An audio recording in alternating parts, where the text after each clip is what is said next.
বাবা মায়ের কথায় যেসব মহিলারা স্বামীর সংসার ভেঙে চলে যায় তাদের জন্য আমার এই মেসেজ। একটা কথা সবসময় মনে রাখবেন, বাবা মায়ের কথা শুনে স্বামীর সংসার ছেড়ে আসবেন না। স্বামীর সংসারে দুঃখ কষ্ট আপনার হবে, কারণ আপনার মেয়ে যেহেতু হয়েছেন, আল্লাহ আপনাকে কষ্ট দিবে। কারণ মেয়েদের জন্মের পর থেকেই কষ্ট। কেমন কষ্ট? মেয়েরা যখন হয় তখন আপনার কান ফুরায়, নাক ফুরায়। ছোটোবেলাতে এই কষ্টটা পায় না? পায়। ভাইয়ের কষ্ট, ভাবির কষ্ট, বাবার কষ্ট, ফ্যামিলিগত সবার কষ্ট কম বেশি মেয়েরা কিন্তু পায়। বাবা মায়ের কথায় কখনোই স্বামীকে তালাক দিয়ে বাপের বাড়ি চলে আসবেন না।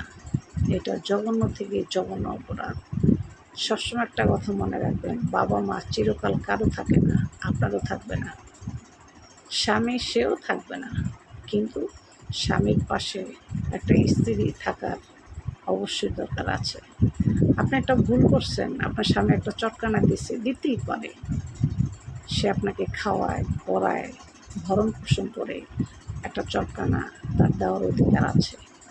সেটা রাগ করে বিশাল বড় একটা আকার ধারণ করে আপনার বাবার বাড়ি যে স্বামীকে ছেড়ে দেবেন বাবা মার কথায়, কখনোই এই কাজটা করবেন না।